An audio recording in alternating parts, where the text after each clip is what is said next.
The fluorescent lights of the diner buzzed overhead like angry wasps, casting a sickly yellow glow over the cracked vinyl booths and coffee-stained countertops. My feet ached, a dull, persistent throb that radiated from my heels up through my calves. 6 hours into my shift, and the smell of burnt coffee and grease had seeped so deeply into my uniform that I wondered if I'd ever wash it out. I was nobody here, just another waitress in a stained apron, refilling cups and clearing plates while the world moved around me like I was furniture. Invisible. Disposable. "Emma, table 7 needs a check," called Marco from behind the counter, his voice barely cutting through the din of clattering dishes and muted conversations. I nodded, pushing a strand of dark hair behind my ear. My reflection in the diner's grimy window showed exactly what I'd become at 23. Exhausted, pale, with shadows under my eyes that no amount of concealer could hide. Working 2 jobs to keep my head above water meant sleep was a luxury I couldn't afford. The evening rush had finally died down to a handful of stragglers nursing cold coffee and cheaper meals. I moved through my routine mechanically, my mind already calculating whether this week's tips would cover both my rent and the electric bill, or if I'd have to choose again. The bell above the entrance chimed. I didn't look up immediately. Why would I? It was just another customer, another order, another $1.50 tip if I was lucky. But the diner went quiet. It wasn't a complete silence. The coffee machine still hissed, the kitchen still clanged, but something shifted in the air. A tension that made my skin prickle with awareness. I glanced up from the check I was writing, and my pen froze mid-stroke. 3 men had entered. No, not just men. Presences. The 2 flanking the door were built like concrete blocks poured into expensive suits, their eyes scanning the room with the cold efficiency of security cameras. But it was the man in the center who stole the oxygen from my lungs.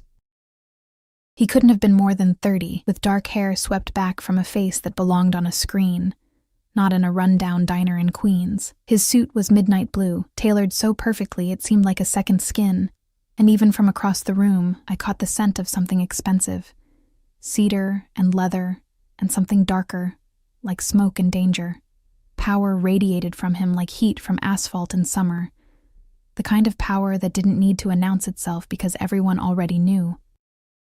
He moved with deliberate grace, his polished shoes clicking against the faded linoleum as he chose a booth in the corner, the one with the best view of both the entrance and the back exit. His guards positioned themselves nearby, one by the door, one with a clear line of sight to their boss. My heart hammered against my ribs. I'd lived in this neighborhood long enough to recognize what I was seeing.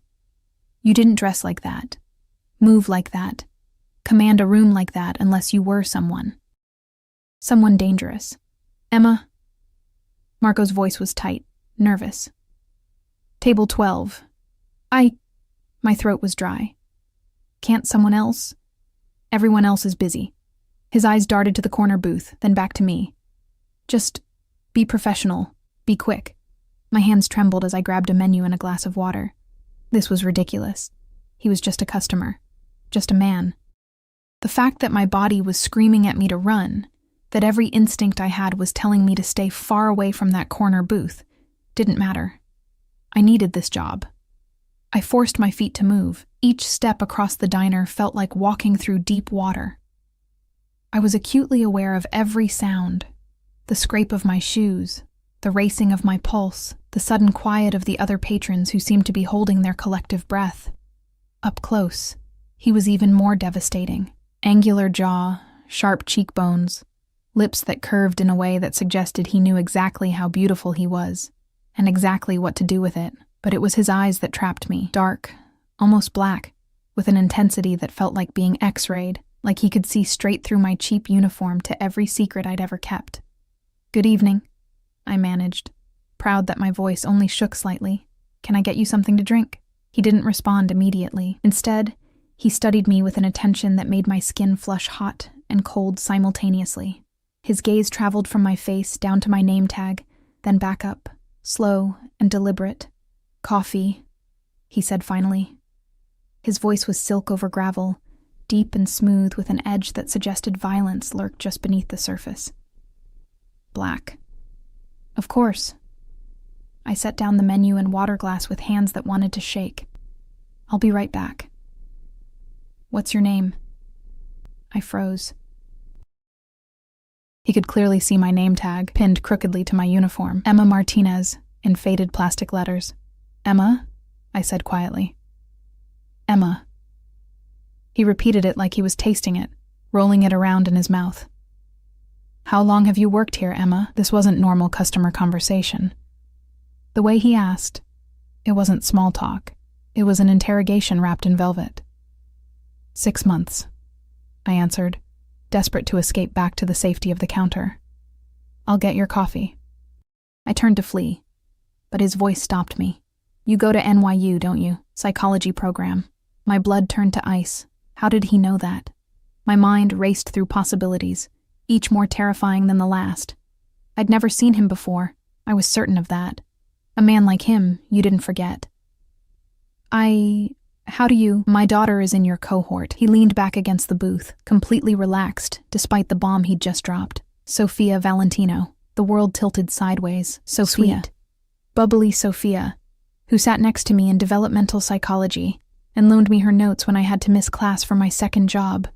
Sophia, whose father she barely mentioned, except to say he was in business and very busy. This was Sophia's father, this man who looked like he'd stepped out of a fever dream, who commanded rooms and had guards and radiated danger like radiation. This was my friend's father. Oh. The syllable came out strangled. She never mentioned. She doesn't. Something flickered across his face, too quick to read. We prefer to keep our family business private. Family business. The way he said it made those words carry weight beyond their simple meaning. Your coffee, I stammered, backing away. My heel caught on something, a tear in the linoleum I'd stepped over hundreds of times. My arms windmilled, the empty tray clattering from my hands as I pitched backward, my exhausted body unable to compensate quickly enough. I didn't hit the ground. Strong hands caught me, one arm wrapped around my waist, the other steadying my shoulder. The impact of hitting his chest drove the air from my lungs, not from force, but from the solid heat of him, the sudden overwhelming scent of expensive cologne and masculine warmth. Careful, he murmured, his breath ghosting across my ear. For a moment I couldn't move. His arm was still around my waist, holding me against him with a possessive security that my exhausted brain couldn't quite process as threatening, even though every rational thought screamed that it should be. I could feel his heartbeat against my back, steady, unhurried, completely controlled while mine was trying to hammer its way out of my chest. His hand, large and warm, splayed across my ribcage just below my breast. Not inappropriately, he'd caught me from falling, nothing more. But the placement, the heat of his palm through the thin fabric of my uniform made my breath catch. I've got you, he said softly, and there was something in his voice, something dark and promising and deeply unsettling. Reality crashed back. I jerked away from him, my face burning with humiliation and something I didn't want to name. He released me immediately, but not before I felt the slight reluctance in how his fingers trailed across my waist. I'm sorry, I gasped, stumbling back. I'm so sorry. I didn't mean... That was completely...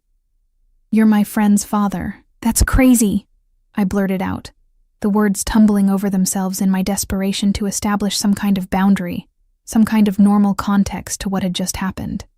This is... You can't...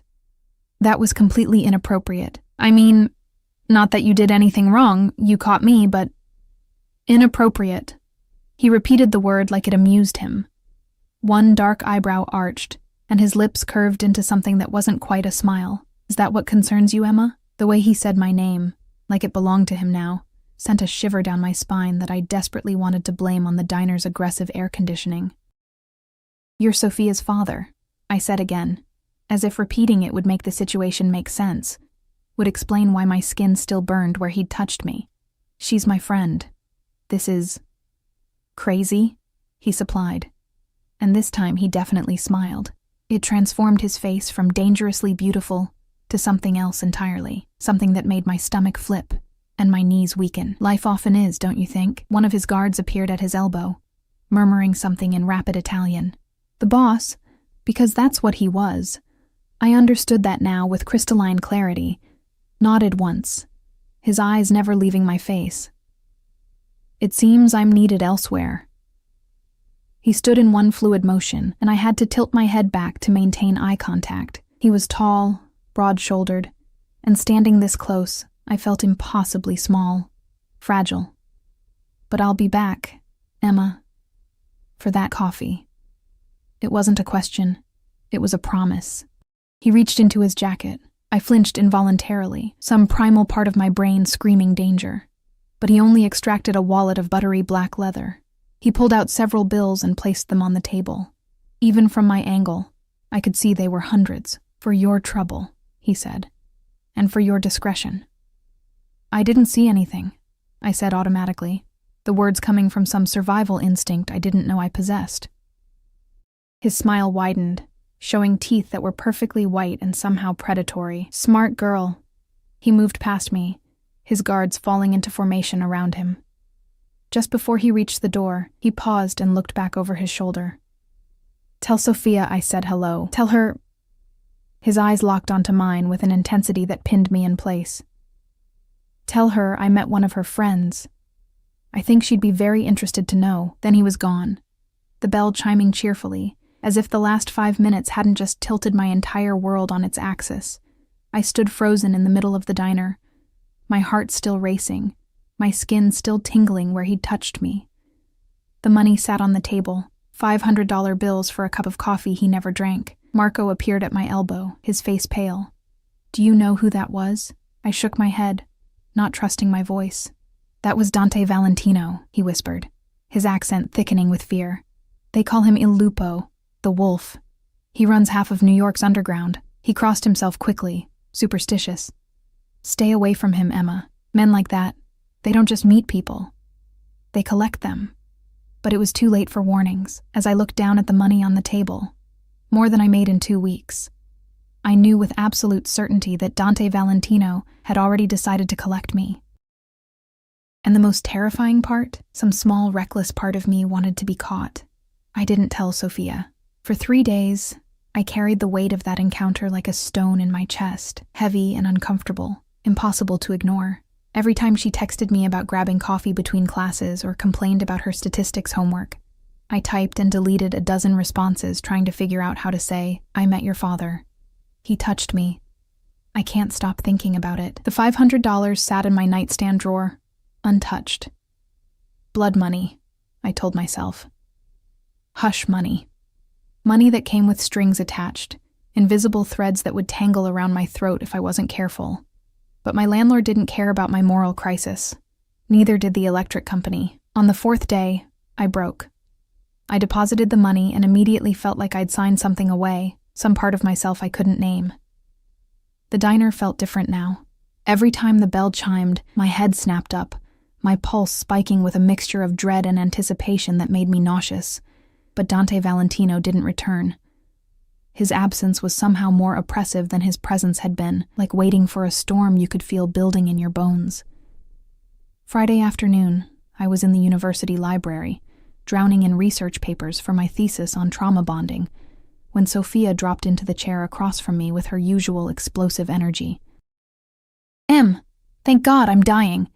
Professor Chen just assigned us another 50 pages of Bowlby for Monday, and I have a family thing this weekend. She dumped her designer bag, Prada, probably worth more than my car, onto the table with a dramatic sigh. Save me. Tell me you've already read it.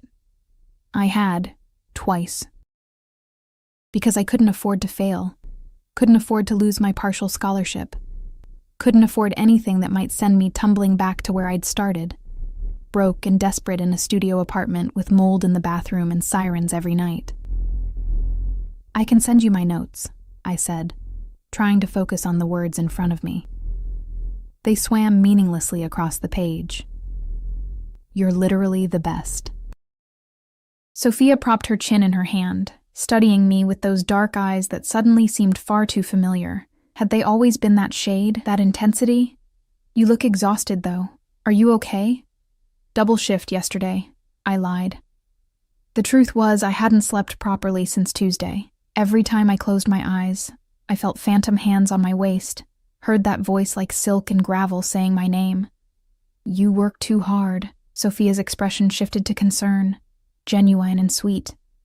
She was a good person, I reminded myself. A good friend. Whatever her father was, whatever darkness he lived in, it hadn't touched her. "Why don't you come to dinner at my place on Sunday? My dad's actually going to be there for once, and I know he'd love to meet my friends." My pen clattered from my fingers. "Your dad?" The words came out strangled. "I know, shocking, right? He's literally never home." She rolled her eyes affectionately. "But he's been asking about school lately, wanting to know about my friends and classes. It's actually kind of sweet. He's trying. He's been asking about school, about her friends, about me." "I don't think—" I started, but Sophia was already pulling out her phone. "Please? It'll be fun, I promise. Our chef makes this incredible osso buco, and the house is ridiculous. You can swim, we can study by the pool, and you can finally meet the mysterious Valentino patriarch." She grinned. "Who knows? Maybe you can help me figure him out. You're the psychology major." There were so many reasons to say no. Every survival instinct I possessed was screaming at me to decline, to keep my distance, to pretend that night at the diner had never happened. But Sophia was looking at me with such hopeful enthusiasm, and some reckless part of me, the same part that had felt disappointed every time the diner door opened and it wasn't him, wanted to say yes. "Okay," I heard myself say. "Sunday." Sophia's house wasn't a house, it was an estate. The Uber dropped me at iron gates that looked like they belonged to a fortress, complete with security cameras and an intercom system. When I gave my name, my voice shaking slightly, the gates swung open silently, revealing a driveway lined with manicured hedges and old-growth trees. The main house rose ahead like something from a film. White stone, tall windows, pillars that spoke of old money and older power. My sundress, the nicest thing I owned, suddenly felt painfully inadequate. A man in a dark suit, not one of the guards from the diner, but cut from the same cloth, opened my car door before I could reach for the handle. "Miss Martinez," he said formally, "Miss Sophia is expecting you by the pool. If you'll follow me." I followed him through a side gate, my sandals clicking against slate pathways bordered by roses that probably cost more than my monthly rent. The pool area opened up before me like something from a magazine. Infinity edge, crystal clear water, expensive loungers arranged artfully around the perimeter. Sophia waved from one of the loungers, looking effortlessly beautiful in a white bikini, her dark hair piled on top of her head. Finally, get changed. The water's perfect." I'd brought a swimsuit, a simple black one-piece I'd bought on sale 3 years ago. The cabana Sophia directed me to was nicer than my entire apartment, all gleaming tile and soft towels that probably cost more per square inch than my bedsheets. When I emerged, wrapping a towel around myself self-consciously, Sophia was texting rapidly, her face scrunched in concentration. "Everything okay?" I asked. "Just my dad. He's running late." She set down her phone with a huff. Typical. I swear, he schedules these family dinners, and then acts like they're business meetings he can just reschedule. Relief and disappointment warred in my chest. Maybe he wouldn't come at all. Maybe I could enjoy this afternoon in this beautiful space with my friend and then leave before... Sophia. The voice cut through the afternoon air like a blade through silk. I turned, and there he was. Dante Valentino stood at the edge of the pool area, backlit by the late afternoon sun in a way that made him look almost supernatural. He'd traded the midnight suit for dark slacks and a white shirt, with the sleeves rolled to his elbows, revealing forearms roped with muscle and marked with scars I hadn't seen before. His eyes found me immediately, locking onto my mostly bare skin with an intensity that made me acutely aware of every exposed inch of myself. "Daddy!" Sophia jumped up, apparently oblivious to the way the air had suddenly become too thick to breathe. "You made it. Come meet Emma. She's in my developmental psych class, remember? I told you about her." "Emma," he moved forward with that same predatory grace I remembered, his gaze never leaving my face. "Yes. I believe we've met." My heart stopped. Sophia's head whipped between us, confusion clouding her features. "Wait, what? When?" "Your father came into the diner where I work," I said quickly, praying my voice sounded normal. Earlier this week. Small world. Super small. Sophia laughed, but there was a question in her eyes. You didn't mention it, Dad, didn't I? Dante's lips curved into something that wasn't quite a smile. He was close now. Close enough that I could smell cedar and smoke. Close enough that I had to tilt my head back to maintain eye contact. I must have forgotten. So many meetings. They all blur together. Liar. He hadn't forgotten anything. The way he was looking at me now, like I was something he'd been searching for, made it clear that every second of our encounter had been catalogued and filed away in that dangerous mind. Emma's brilliant, Sophia said proudly, completely missing the undercurrent of tension thrumming through the air. Top of our class. She's writing her thesis on trauma bonding. You know, like Stockholm Syndrome and attachment in abusive relationships. Fascinating, Dante murmured, his eyes still fixed on mine. Attachment in dangerous situations. Tell me, Emma, what draws someone to remain in a relationship they know could destroy them? The question hung between us, loaded with meaning I didn't want to unpack. Fear, I said quietly, and the illusion of safety. The captor provides moments of kindness, and the victim's brain bonds to those moments, desperate for connection, even when logic says to run. But sometimes, Dante said, taking another step closer, what looks like a cage is actually protection. Sometimes the captor is the only thing standing between the victim and real danger.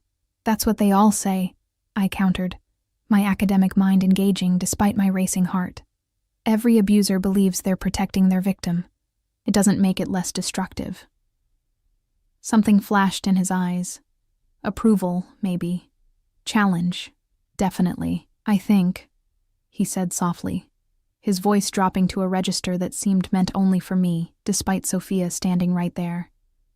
You'd be surprised what you'd accept if you understood the alternative. Okay, you two are being super weird and intense, Sophia interjected, laughing nervously. Can we maybe not turn pool day into a psych seminar?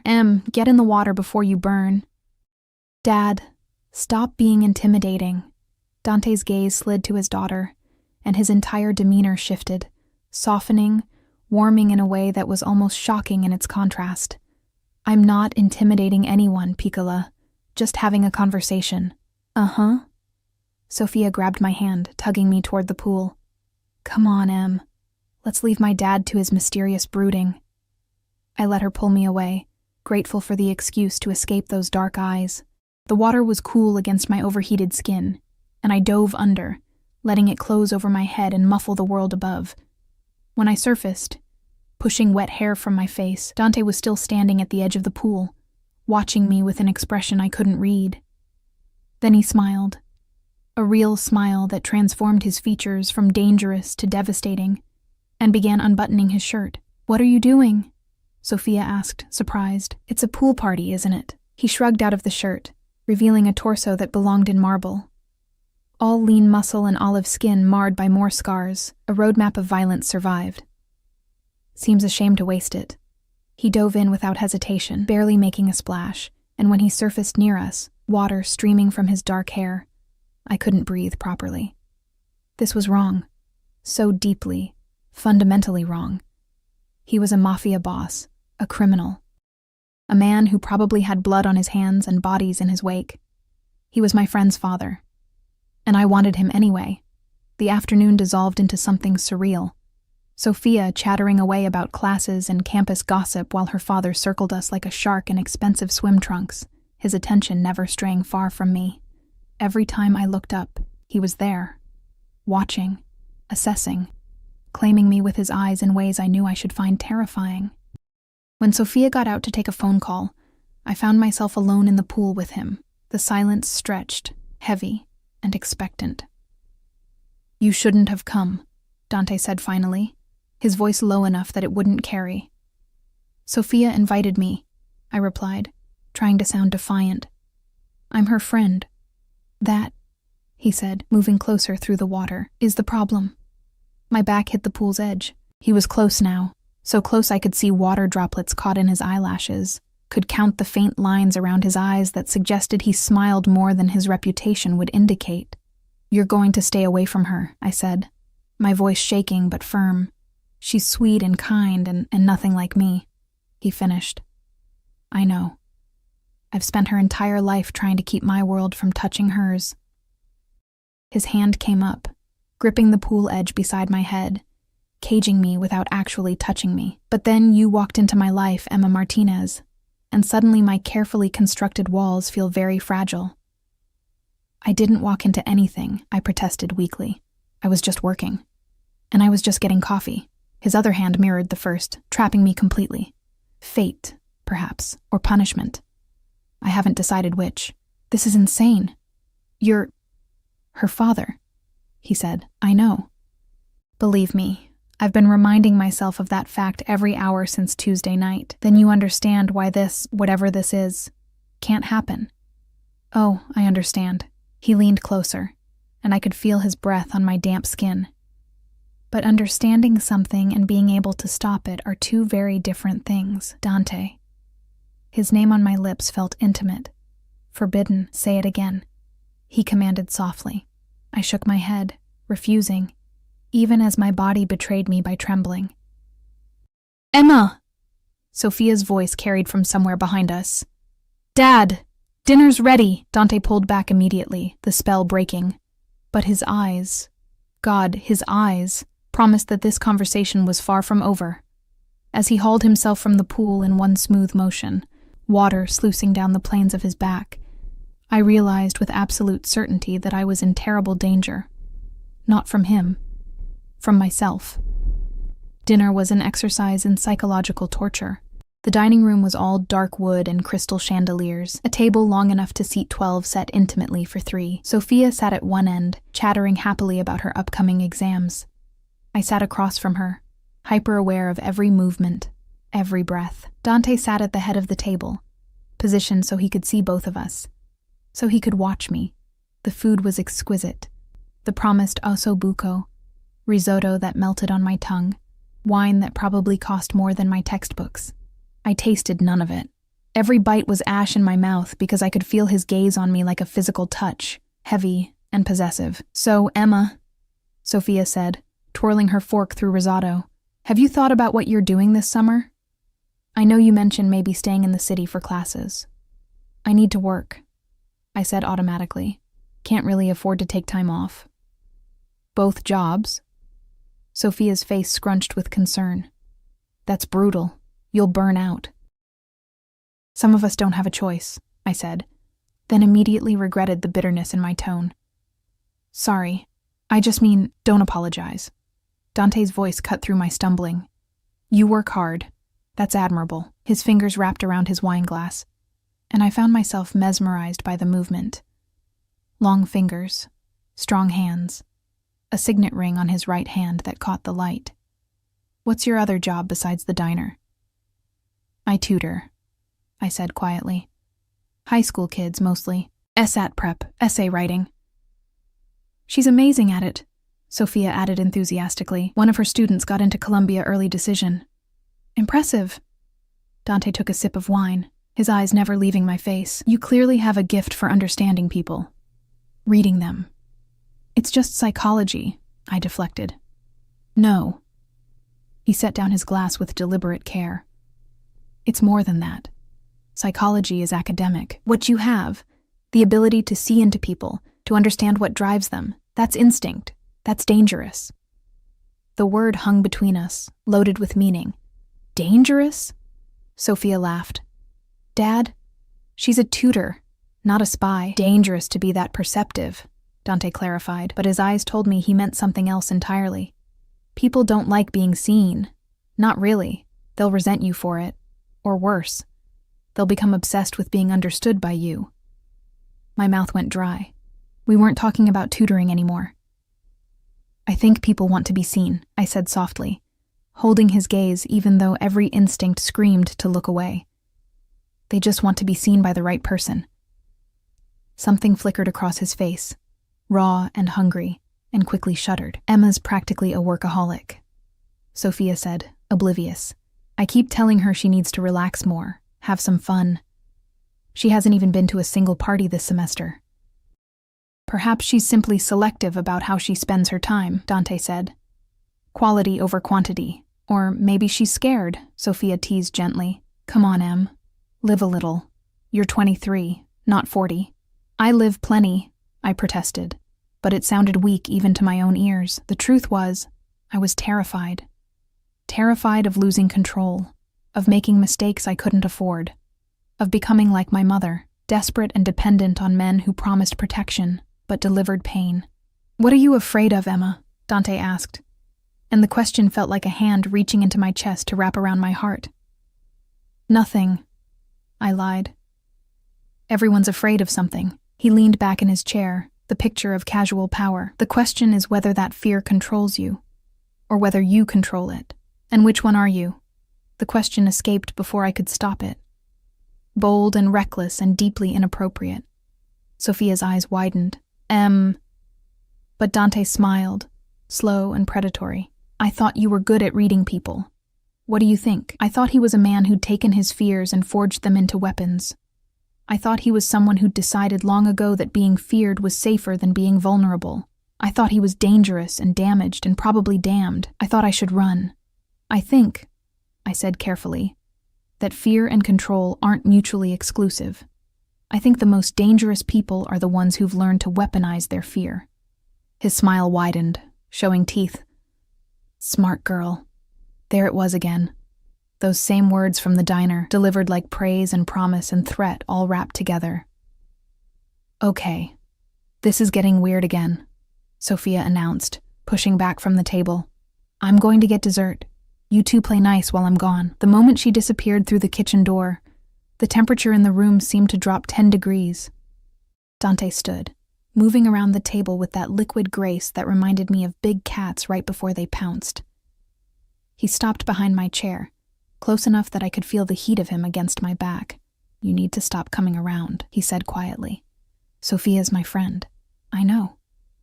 His hand came to rest on the back of my chair, knuckles brushing my bare shoulder. I jerked at the contact, electricity racing down my spine. "Which is precisely why this is a problem." "I haven't done anything," I protested, my voice barely above a whisper. "You exist." His thumb traced a small circle on my shoulder blade, the touch so light I might have imagined it. "You sit in my house, in my pool, at my table, and you exist in a way that makes me want things I have no right to want." My breath caught. "Then don't you think it's that simple?" He leaned down, his lips near my ear. "You think I haven't tried? I've built an empire on control, Emma. I've done things that would give you nightmares. I've hurt people, killed people, destroyed lives without losing a single night's sleep." His breath was warm against my neck. "But you, a girl in a diner uniform who spilled nothing and broke nothing, you've haunted me for 4 days straight." "Stop," I whispered. But I wasn't sure if I was talking to him or myself. "I should." His hand moved from my shoulder to my neck, fingers spanning my throat with terrifying gentleness. Not choking, not threatening, just holding, claiming. "I should send you away and never let you near my daughter again. I should make sure you understand that my world would eat someone like you alive." "Then why don't you?" My heart was hammering so hard I was sure he could feel it through my skin. "Because I'm a selfish bastard." His thumb stroked along my jaw. "Because I look at you and see something I haven't seen in 15 years. Something clean and bright and unbearably fragile. And instead of protecting you from myself, all I can think about is keeping you. I'm not a thing to be kept," I managed, though my voice shook. "No," he agreed. "You're a person. A brilliant, stubborn, beautiful person who should have better sense than to let a monster touch her." His hand tightened slightly on my throat. Not painful, but possessive. "But you're not pulling away, are you, Emma?" I wasn't. God help me, I wasn't. "Sophia is my daughter, and I love her more than my own life," he said fiercely. "Which is why this, whatever this is, can never go further than this room. Do you understand me?" I nodded, not trusting my voice. "But I need you to understand something else." He turned my chair around with one hand, forcing me to face him. He crouched down, bringing us eye to eye, his hands on the armrests caging me in. "I don't share. I don't play games, and I don't do casual." "We're not doing anything," I said, but it sounded like the lie it was. "Not yet." His eyes searched mine with an intensity that felt like drowning. But we will. Maybe not today, maybe not this week, but eventually, you're going to stop fighting this. And when you do, when you finally admit that you feel this too, I'm going to take you. Completely.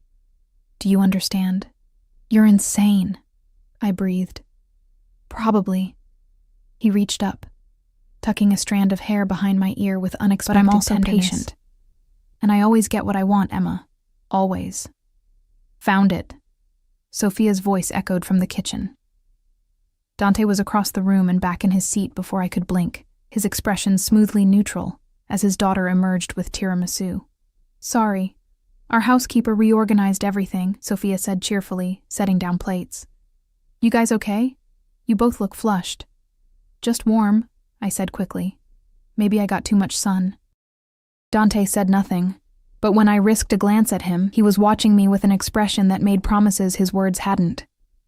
I left immediately after dessert, claiming an early shift at the diner. Sophia hugged me goodbye, making me promise to come back soon. Dante shook my hand. Perfectly appropriate, perfectly normal. Except his thumb pressed against my pulse point, counting my racing heartbeat like he was memorizing it. It was a pleasure seeing you again, Emma, he said formally, but his eyes said mine. The Uber ride home was a blur. I stumbled into my tiny apartment, locked the door, and collapsed against it, my entire body shaking. This was impossible, unsustainable, insane. He was a criminal, a killer, my friend's father, and I wanted him with an intensity that terrified me more than anything he'd said. My phone buzzed. Unknown number. Unknown. You forgot your towel. I'll have it returned to you. My heart stopped. How did he get my number? Unknown. Don't look so worried. I have resources. Use them to know you got home safely. Unknown. Sleep well, Emma. Dream of better men than me. I stared at the messages, my thumb hovering over the delete button. I should block him. Report him. Tell Sophia everything and run as far from the Valentino family as possible. Instead, I saved his number. And late that night, when I couldn't sleep, when my skin still burned where he'd touched me, I typed out a message I would never send. I'm trying to dream of better men. But you're the only one who appears. I deleted it before I could do something catastrophically stupid, but I didn't delete his number. Monday morning, I was running late for my shift at the diner. My mind still foggy from another sleepless night.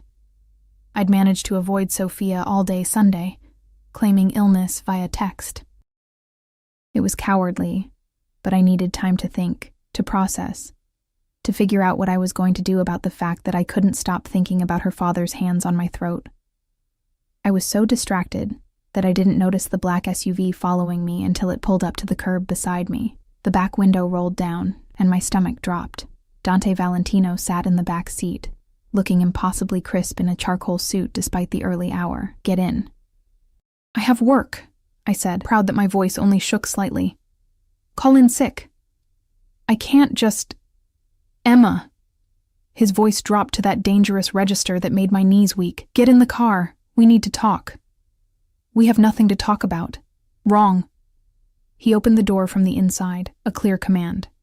We have everything to talk about. But I'd prefer not to have this conversation on a public street. I should have walked away.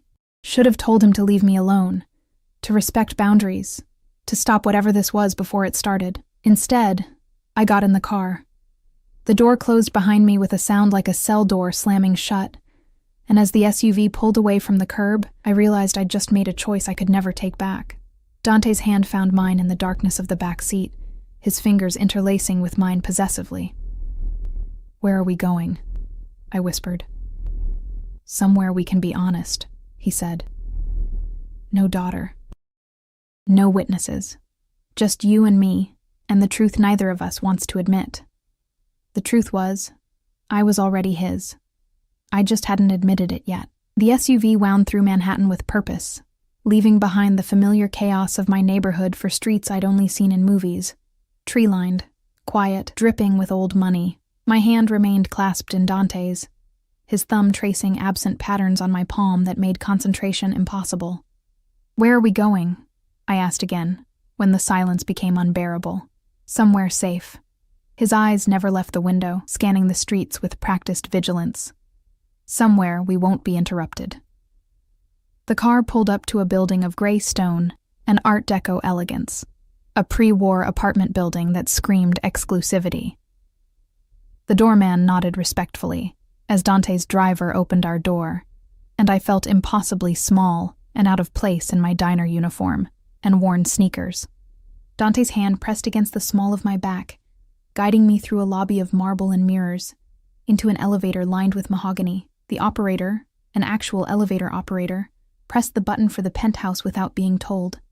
"You're not going to murder me, are you?" I tried to joke, but my voice cracked on the words. Dante's expression was unreadable. "If I wanted you dead, Emma, you'd already be gone. What I want from you is far more complicated." The elevator opened directly into an apartment that stole my breath. Floor-to-ceiling windows overlooked Central Park, the morning light spilling across hardwood floors and minimalist furniture that probably cost more than I'd earn in 5 years. Everything was cream and charcoal and clean lines, beautiful and cold, like a museum exhibit of how rich people lived. "Is this where you live?" I asked, moving to the windows because looking at the view felt safer than looking at him. "One of my properties. I use it when I need privacy." He shrugged out of his suit jacket, draping it over a chair with careless elegance. "Sophia doesn't know about this place. Neither does anyone else who matters.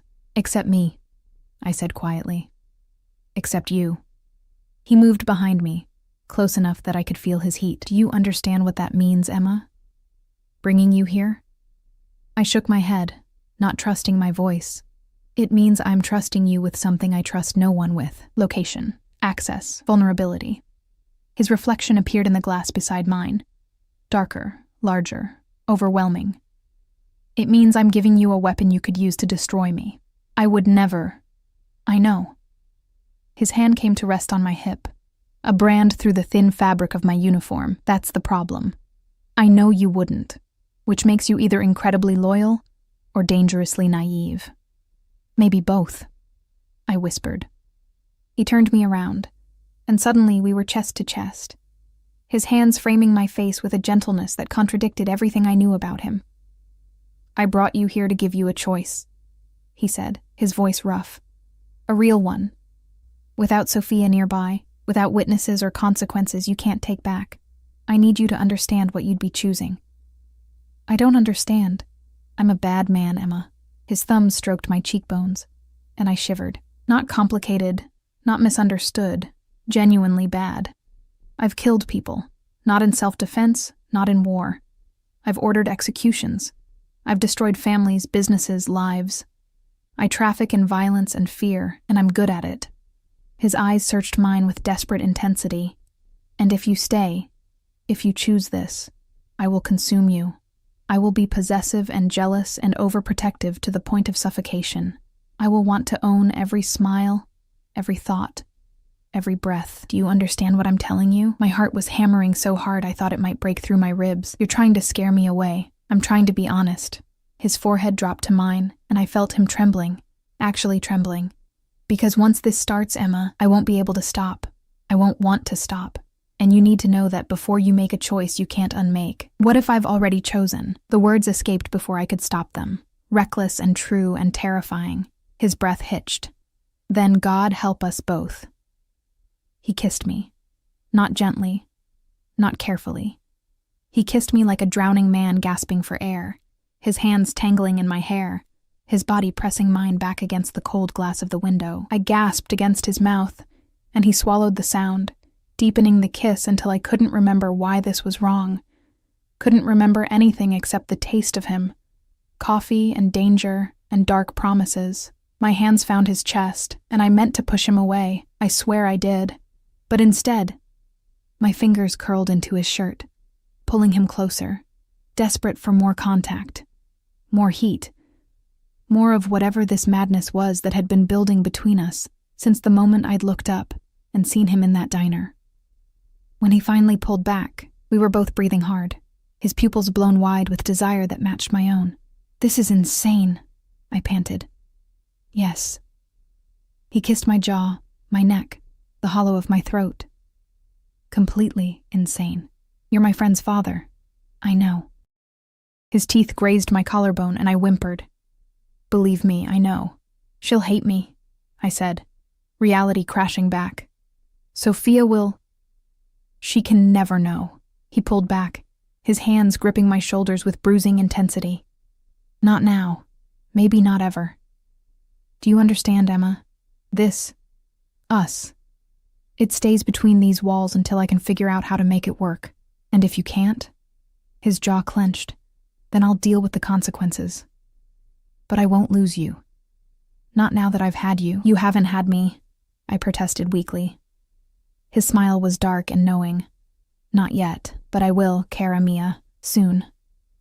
My phone buzzed in my pocket, shattering the moment.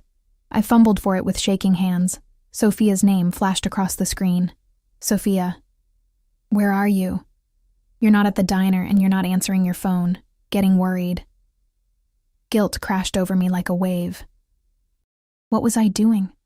This beautiful, kind girl who'd been nothing but a friend to me, and I was pressed against windows kissing her father, planning secret meetings, becoming exactly the kind of person I'd always despised. I have to go, I said, my voice breaking.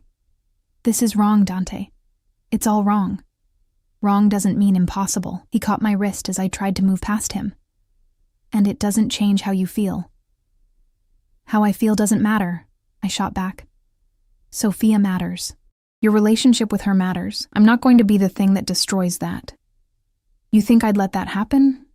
His voice hardened. You think I haven't spent every second since meeting you trying to figure out how to have both? How to keep my daughter's love and have you too. You can't have both. The words came out too loud, too raw. That's not how this works. Eventually she'll find out, and she'll hate us both, and you'll have to choose. And we both know who you'll choose. Something flickered across his face. Pain, maybe. Recognition, definitely. You're right, he said quietly. If it came down to it, I'd choose Sophia. Every time. She's my daughter, my blood, my responsibility. The words shouldn't have hurt. I'd known it was true. But hearing him say it felt like a knife between my ribs. Then let me go, I whispered. No. His hand cupped my face, forcing me to look at him, because I'm going to find a way to have both. I didn't build everything I have by accepting limitations, Emma. I make the world bend to my will. You can't bend this. Watch me. He kissed me again. Hard and possessive, a seal on a promise I didn't fully understand. Go. Answer Sophia. Be her friend. But know that this isn't over, not by a long shot. The ride back to my neighborhood was silent, except for my racing thoughts. Dante's driver dropped me a block from the diner with instructions from his boss to ensure she arrives safely, like I was something precious, something worth protecting. I called Sophia from the sidewalk, spinning a lie about a family emergency and my phone dying. She accepted it without question because that's who she was, trusting, kind, everything her father wasn't, everything I was betraying. The next 2 weeks were torture. I avoided Sophia's calls, made excuses to skip study sessions, threw myself into work until exhaustion was my only companion. But Dante was everywhere. Not physically. He was smart enough not to show up at the diner again, but his presence haunted me anyway. Flowers arrived at my apartment with no card. Expensive ones. Peonies and garden roses that must have cost hundreds. I threw them away and found another bouquet the next day. My student loan payment was mysteriously paid in full. When I called the company, they said an anonymous benefactor had covered it. $5,000, gone just like that. The diner's owner suddenly decided to give me a raise, substantial enough that I could quit my tutoring job if I wanted. When I asked why, he got nervous and said something about a business consultation that had gone well. Dante was taking care of me. From the shadows, with invisible hands, he was weaving a net of protection and provision around my life that made it harder and harder to pretend I didn't want exactly what he was offering. Then Sophia showed up at my apartment. I'd just gotten home from a closing shift, dead on my feet, when her knock echoed through my tiny studio. For a moment, I considered not answering, cowardly, but self-preserving. "Em, I know you're in there," she called. "Your neighbor said you just got home. Please, I just want to talk." Guilt propelled me to the door. She stood in my dingy hallway looking like a magazine ad for wealth. Designer jeans, cashmere sweater, perfect makeup, and something in her eyes made my stomach drop. "Can I come in?" she asked quietly. I stepped aside, acutely aware of how shabby my apartment must look to her, the secondhand furniture, the water-stained ceiling, the refrigerator that hummed too loudly. She sat on my threadbare couch and looked at me with an expression I couldn't quite read. "You've been avoiding me. I've been busy. Don't." Her voice was sharper than I'd ever heard it. "Don't lie to me, Em. We've been friends for months. I know when you're pulling away." My throat tightened. "Sophia, is it because of money?" she asked suddenly. "Because I have more than you? I know sometimes that makes things weird, but I thought we were past that." "No," I said honestly. "It's not about money." "Then what?" Her eyes searched mine. Did I do something? Say something wrong? "Yes," I thought. "You invited me into your life, into your home, and I repaid you by wanting your father. It's complicated," I managed. "Uncomplicate it." She leaned forward, earnest. "You're one of the few real friends I have, Emma. Most people just want to be around me because of my dad, or his money, or his connections. But you liked me before you even knew who my family was. That matters." The guilt was suffocating. "Sophia, my dad asked about you," she said, and my heart stopped. "Last week. Wanted to know if you were okay, if you needed anything. It was weird. He never asks about my friends. What did you tell him?"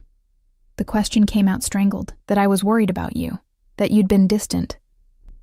She tilted her head, studying me. He got this look on his face. Like he knew something I didn't. My pulse thundered in my ears. "I'm sure he was just... Emma." Her voice dropped. "My dad is a lot of things, but subtle isn't one of them when it comes to protecting what's his. And lately, he's been acting like you're under his protection. That's ridiculous. Is it?" She stood, pacing my small space. "The flowers. The sudden good fortune. My father operates in patterns, and I've been watching him my whole life.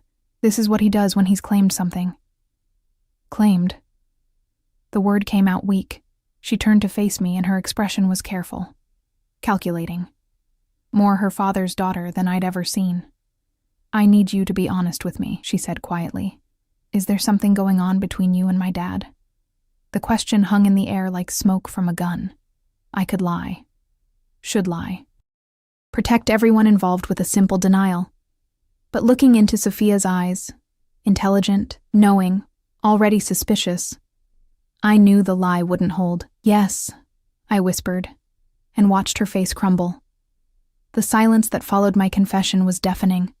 Sophia stared at me like I'd struck her, her face cycling through emotions too quickly to track. Shock, hurt, disgust, confusion. "How long?" Her voice was barely audible. 2 weeks. Not even that.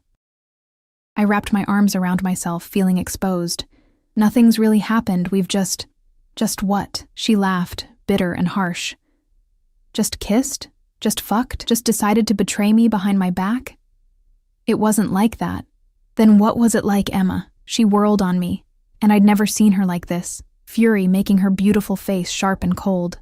"Explain to me how my friend, my trusted friend, ends up with my father, a man twice your age who kills people for a living." "I know how it sounds. Do you?" She stepped closer, and I could see tears threatening at the corners of her eyes. "Do you have any idea what it's like to be me? To have everyone around you want something from you? From your family? From your father's power? I thought you were different. I thought you actually gave a shit about me." "I do." The words burst from me desperately. "Sophia, I never meant for this to happen. I tried to stay away, tried to stop it. Clearly not hard enough." She swiped angrily at her eyes. "God, I'm so stupid. The way he looked at you at dinner, the questions about you. I saw it and I ignored it because I trusted you both. Shame burned through me like acid. I'm sorry. I'm so sorry. Sorry doesn't fix this." She grabbed her purse, heading for the door. "I need to think. I need to not look at you right now." "Sophia, please."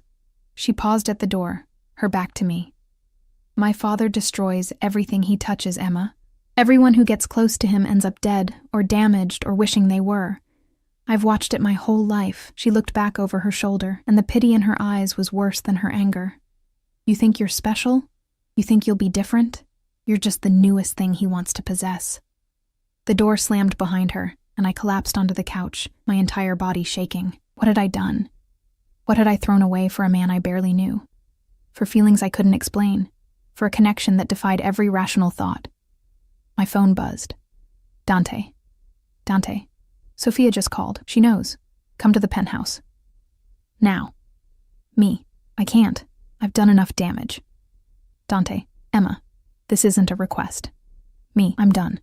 This was a mistake. All of it. 3 minutes later, someone was pounding on my door.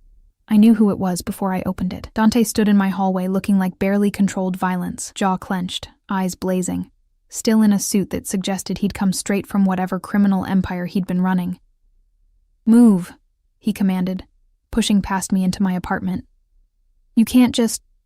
I can do whatever I want. He rounded on me, and I backed up instinctively. What the hell were you thinking, telling her? She asked. She knew something was going on. So you confirmed it? He ran a hand through his hair, the first crack in his composure I'd ever seen. Do you have any idea what position you've put me in? Put us both in? There is no us, I shouted, my own temper finally breaking. There never was. This whole thing is insane. You're insane if you think this could ever work. It was working until you opened your mouth. It was a lie. Tears burned my eyes. We were lying to someone we both care about, sneaking around like criminals. I am a criminal, he shot back. That's the point you keep missing, Emma. This is who I am. I don't do things the right way, the clean way, the way that makes everyone comfortable. I take what I want, and I make it work. Well, you can't have this, my voice broke. You can't have me and your daughter's love and everything else you want. The world doesn't work that way, no matter how powerful you are. Watch me. He grabbed my wrist, pulling me closer. You think I'm going to let you walk away? After everything? You don't have a choice. I always have a choice. His other hand cupped my face, forcing me to meet his eyes. And I choose you. I choose this. Whatever it takes. Even if it costs you, Sophia. The question hung between us, and for the first time, I saw real fear flicker across his features. It won't come to that, he said. But it sounded like he was trying to convince himself. It already has. I pulled away from him, putting distance between us. She looked at me like I was garbage, Dante. Like I was just another person using her to get to you. And maybe I am. Maybe that's exactly what this is. You don't believe that. I don't know what I believe anymore. I pressed my palms against my eyes, exhausted. I just know that I can't do this. I can't be the reason you lose your daughter. I can't be that person. So what? His voice went cold. You're just going to run? Pretend this never happened? Yes. The word tasted like ashes. That's exactly what I'm going to do. I won't let you. You don't own me, I said quietly. No matter how much you want to, no matter how many flowers you send, or bills you pay, or lives you rearrange, you don't own me. Something dangerous flashed in his eyes. You think I've been trying to own you? Emma, if I wanted to own you, you'd already be mine. What I've been doing is courting you, showing you what I can provide, what I can give you. But you're right. I don't own you. He moved closer, predatory. Yet. There is no yet. His phone rang, cutting through the tension. He glanced at the screen and cursed viciously in Italian. I have to take this, he said, his jaw tight, but this conversation isn't over. He answered in rapid Italian, his voice dropping to that dangerous tone I'd heard once before. Whatever he was hearing made his expression darken, and fear skittered down my spine. He ended the call and looked at me with an intensity that stole my breath. Get your things, he said quietly. You're coming with me. What? No. Emma. He grabbed my shoulders, and genuine fear flickered in his eyes. That was my security team. Someone's been asking questions about you, taking photographs, following you. My blood turned to ice. What are you talking about? I have enemies, dangerous ones. And now that you've been seen with me, at my home, in my car, you're a target. His hands tightened on my shoulders. I need to keep you safe until I can figure out who's behind this. This is insane. This is my world. He cut me off. And you're in it now, whether you like it or not. So you can come with me willingly, or I can carry you out of here, your choice. I wanted to argue, wanted to tell him he was overreacting, that this was just another manipulation tactic. But the fear in his eyes was real, the tension in his body was real. And if someone was following me, taking pictures, for how long? I asked quietly. As long as it takes. He pulled out his phone, already texting rapid commands. Pack a bag. Clothes for a week, anything you can't live without. My hands shook as I threw things into a duffel bag. Jeans, shirts, toiletries, my laptop. This wasn't happening. This couldn't be happening. What about my jobs? I asked. I can't just disappear. Already handled. The diner's been told you had a family emergency. Your tutoring students are being reassigned. He was all business now, dangerous and efficient. Your rent for the next 3 months is paid. Nothing will fall apart while you're gone. You can't just arrange my entire life. I can, and I have. He took my bag from me, slinging it over his shoulder. Now move. My car's waiting. The SUV was indeed waiting, engine running. 2 guards flanking it with hands inside their jackets. This was real. This was actually happening. Dante bundled me into the back seat and climbed in after me, immediately on his phone issuing orders in English and Italian. The car pulled away from my building, and I watched my neighborhood, my life, disappear through the rear window. Where are we going? I asked numbly. Somewhere safe. Somewhere no one will find you. What about Sophia? His jaw clenched. She's already at the estate. Extra security. No leaving until this is resolved. She'll think I've disappeared because I'm a coward. She'll think you're safe, which is what matters. He finally pocketed his phone and turned to me, his expression softening slightly. I know you're scared. I know this isn't what you wanted, but I will keep you safe, Emma. That's a promise. Why? The question escaped before I could stop it. Why do you care this much? You barely know me. I know enough. His hand found mine, interlacing our fingers. I know you're brilliant and stubborn and kind in ways I haven't been in decades. I know you see me, really see me, and you're still here. I know that when I thought someone might hurt you, I felt something I haven't felt since Sophia was born. Genuine fear. That's not love, I whispered. That's obsession. Maybe. He raised our joined hands, pressing a kiss to my knuckles. But it's mine. You're mine. And I protect what's mine. The safe house turned out to be a compound upstate, all stone walls and security gates and guards with automatic weapons.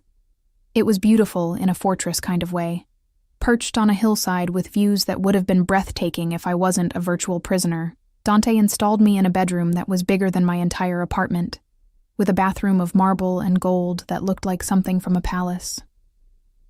Then he disappeared, leaving me with guards outside my door and no answers. I lasted 2 hours before I went looking for him. He was in a study lined with books and weapons in glass cases, bent over a desk covered in photographs and documents.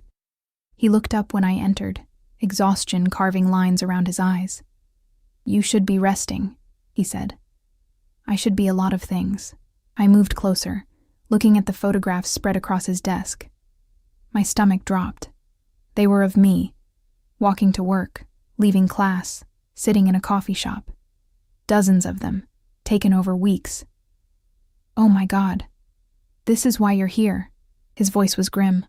Someone's been tracking you for at least a month, long before I ever walked into that diner. My mind raced. So this isn't about you? About being seen with you? I don't know yet. He stood, coming around the desk. But I'm going to find out. And when I do, the violence implicit in those words should have scared me. Instead, I felt something else. Protected. Safe. Claimed in a way that was definitely obsessive and possibly insane, but undeniably real. I'm sorry, I said quietly. About Sophia. About everything. Don't be. He pulled me against him, and I went willingly, letting myself be held for the first time since this nightmare began. This is my fault. I should have been more careful, should have protected you better. You can't control everything. Watch me try. He pressed a kiss to my hair. I'm going to fix this, Emma. All of it. The threat, Sophia. Everything. I'm going to make it so you can have your life back and still be mine. That's impossible. I don't believe in impossible. He tilted my face up, and his eyes held promises and threats in equal measure. I believe in what I want, and I want you. Safe, happy, and mine. He kissed me then, deep and claiming and absolutely certain. And despite everything, despite the insanity of this situation and the impossibility of any future together, I kissed him back. Because he was right. I was his. Had been since that first moment in the diner when his eyes met mine and the world tilted on its axis. The question was whether I'd survive being claimed by a wolf. 3 days passed in the compound, like we were the only 2 people in the world. Dante worked tirelessly, making calls and coordinating his people, hunting whoever had been following me with single-minded intensity. And when he wasn't working, he was with me, talking, touching, teaching me about his world in ways that should have terrified me, but somehow didn't. On the 4th day, Sophia showed up. I was reading on the terrace when I heard her voice echoing through the halls, demanding to see me. Dante tried to intercept her, but she pushed past him, emerging onto the terrace with fury in her eyes. You, she said, pointing at me. We need to talk. Dante moved to intervene, but I shook my head. It's okay. I owe her this. He hesitated, then nodded. I'll be inside.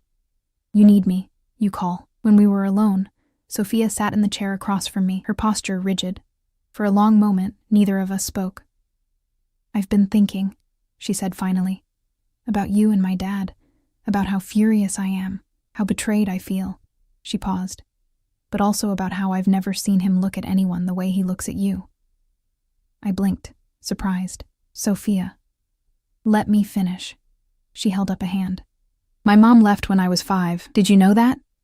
She couldn't handle his world, couldn't handle what he was. Since then, it's been just us. He's been father and mother and protector and everything, and he's never let anyone close. Never. I didn't know, I said softly. He's been alone for 15 years, Emma. By choice. Because keeping people at a distance kept them safe, kept me safe. Her eyes met mine, still hurt but softer now. And then you walked into that diner, and I watched him crack open in ways I didn't think he was capable of anymore. Tears pricked my eyes. I never meant to hurt you. I know. She sighed, looking suddenly older than her 22 years. And I know my dad. When he wants something, he doesn't let go. Which means you're not going anywhere, whether I like it or not. If you can't accept this, I'll walk away, I said, meaning it. You're more important.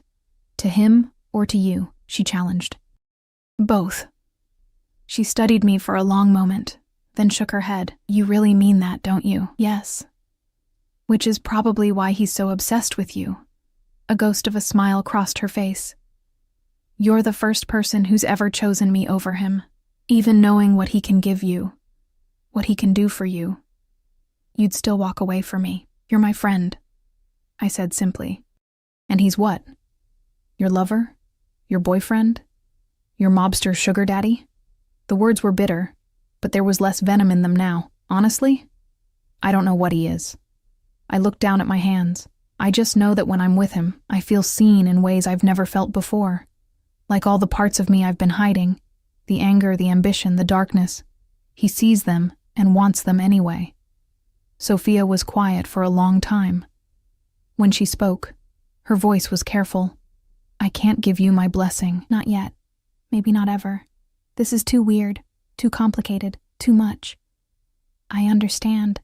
But, she continued, I also can't hate you for making my father human again, for making him feel something other than responsibility and violence. She stood, moving to the terrace railing. So here's the deal. You don't flaunt this in my face. You don't make me choose between you, and we figure out some kind of messed up new normal. Hope bloomed in my chest. Really? I reserve the right to be weird about it for, like, forever, she added. And if he hurts you, I'll kill him myself. I laughed, surprised and grateful and overwhelmed. Deal. She turned back to me, and her expression was serious. But Emma? He's dangerous. Like genuinely, legitimately dangerous. Whatever's happening with this stalker situation. This is his world. Violence and territory and enemies who would kill you just to hurt him. Are you ready for that? Before I could answer, an explosion rocked the compound. The windows blew inward, glass raining down like deadly snow. I threw myself over Sophia instinctively, covering her as shouts erupted from inside the house. Gunfire. Rapid, professional, terrifyingly close. Dante burst onto the terrace, blood on his shirt, a gun in his hand. Get down! Now! He grabbed us both, hauling us back into the house and down a hallway I'd never seen before. His guards appeared, forming a protective barrier as more gunfire echoed through the compound. What's happening? Sophia demanded, her voice shaking. Rival family, they found us. Dante's voice was cold, controlled, lethal. He pushed open a door to reveal stairs leading down. Safe room, both of you. Now. I'm not leaving you, I started. Emma. He gripped my face in his hands, his eyes fierce. I will handle this, but I can't do that if I'm worried about you. Please, keep my daughter safe. The please broke me. I nodded, taking Sophia's hand and pulling her toward the stairs. The safe room was underground, concrete and steel, stocked with supplies. We could hear the battle raging above. Muffled explosions, gunfire, screaming. Sophia was crying silently, and I held her, both of us shaking. He'll be okay, I whispered. He has to be okay. 2 hours later, the door opened. Dante stood there, covered in blood and gunpowder residue, exhausted but alive. His eyes found mine immediately, and the relief in them was profound. It's over, he said. They're dead, all of them. Sophia ran to him, and he held her tight, murmuring assurances in Italian, but over her shoulder, his eyes stayed locked on mine. Later, after Sophia had been settled in her room with guards and sedatives, Dante found me on the terrace, staring at the stars. You could have died, I said without turning around, but I didn't. He came up behind me, wrapping his arms around my waist, because I had something to live for. This is insane. Yes. He pressed a kiss to my neck. But it's our insane, mine and yours. I turned in his arms, looking up at this dangerous, damaged, devoted man. What happens now? Now? He smiled, and it was real, and warm, and everything I'd never expected from someone like him. Now I court you properly. Now I win my daughter's acceptance one awkward family dinner at a time. Now I eliminate any remaining threats and make sure you can live your life without fear. And then I marry you. He said simply, because I'm Italian and traditional and possessive as hell, and because you're mine, Emma Martinez. You've been mine since the moment you looked up at me in that diner and didn't run. I should have run, I whispered, but you didn't. His forehead touched mine. You stayed. You chose this. You chose me. And I'm going to spend the rest of my life making sure you never regret it. He kissed me as the sun rose over the compound, bathing us in golden light. And despite everything, the violence, the impossibility, the absurdity of falling for my friend's father who happened to be a Mafia boss, I knew he was right. I'd chosen this. Chosen him. Chosen a life that would never be normal or safe or simple, but it would be ours. And somehow, that was enough. Epilogue. 6 months later, I stood in front of a mirror in a dress of ivory silk, my hands shaking as Sophia adjusted my veil. You look beautiful, she said softly. Stupidly, unfairly beautiful. You don't have to do this, I told her for the 100th time. Be my maid of honor. If it's too weird, shut up. She squeezed my hand. It's definitely weird, like therapy for life weird, but you make him happy. And weirdly, he makes you happy, so I'm choosing to be supportive and only occasionally traumatized. I laughed, tears threatening my carefully applied makeup. Outside, in a garden filled with flowers that probably cost more than my old apartment, Dante waited. We'd had 6 months of careful courtship, of family dinners that were sometimes awkward but increasingly warm, of building something real beneath the obsession and desire. The rival family had been eliminated. The stalker, a bitter ex-associate of Dante's, had been dealt with. My life had been returned to me, upgraded with security and resources, but fundamentally still mine. And through it all, Dante had been patient and possessive and perfectly himself. When I walked down the aisle on Sophia's arm, because I had no father to give me away, and she'd insisted, Dante's eyes never left my face. The fierce love in them, the possessive devotion, the promise of protection and passion and partnership. "You're my friend's father. That's crazy," I'd told him once, in a diner that felt like a lifetime ago. Now, as I took his hands and promised him forever, I realized that crazy was exactly what I'd needed. Crazy enough to believe in love at first sight. Crazy enough to fight for something impossible. Crazy enough to let myself be caught by a wolf who turned out to have a heart. "I love you," he whispered as he slid the ring onto my finger. "I know," I whispered back.